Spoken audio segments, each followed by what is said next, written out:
In 1574, the Venetian Arsenal built a fully armed warship in one single day, but historians erased how they really did it, and the reason why is darker than the ship itself.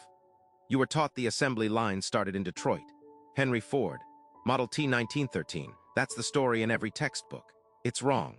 300 years earlier, in a walled compound in Venice, workers were already doing it, faster in some ways than Ford ever managed. The place was called the Arsenale. At its peak, it employed 16,000 people. That's more than most cities had residents. Ships moved down a canal on a fixed track. Hulls got fitted at one station, rigging at the next, cannons after that. When King Henry III of France visited in 1574, the Arsenal staged a demonstration. A galley went from bare timber to fully armed warship, floating and combat-ready in under one day. The king watched it happen. He didn't believe his own eyes. Here's what made it possible. Standardized parts. Every rope, every oar, every piece of hardware built to the exact same specification so it could be swapped between ships without custom fitting.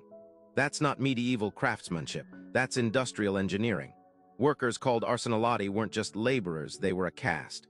Born into the job, trained from childhood. Sworn into a system with its own laws, its own courts, its own loyalty oaths that had nothing to do with the rest of Venice. The state paid them well, better than almost any laborer in Europe at the time. But the pay came with a price nobody talks about.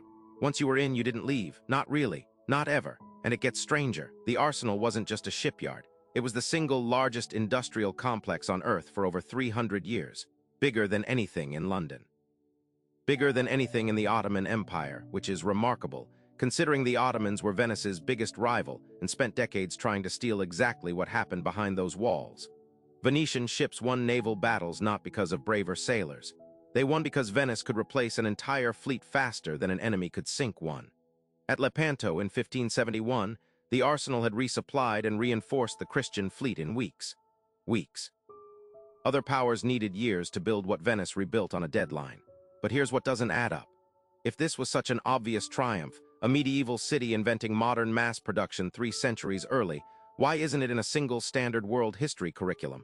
Why does every account of the assembly line skip straight from ancient Rome to the Industrial Revolution, like there's a 300-year gap where nothing happened? That gap isn't empty, it's guarded.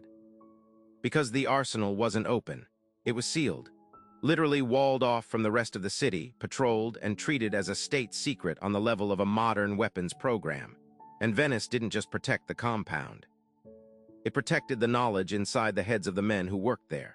Skilled Arsenalati, the ones who understood the standardized systems, the hull designs, the production sequencing, were forbidden from leaving Venetian territory. Not discouraged. Forbidden by law.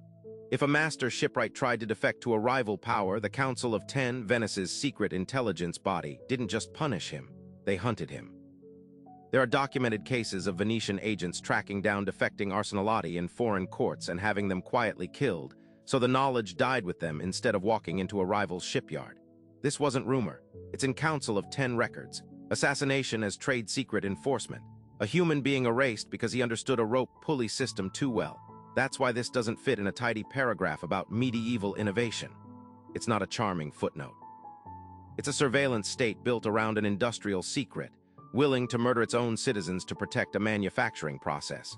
Put that next to the Ford Motor Company and the comparison stops looking cute. And if Venice was willing to kill to protect a system for building boats, ask yourself what that says about every other breakthrough you were taught happened in isolation, invented by one clean genius in one clean moment. Maybe the real story, most of the time, is a guarded compound, a controlled workforce, and a body count nobody wrote down. So who else knew what the Arsenal knew and never got the chance to build anything at all?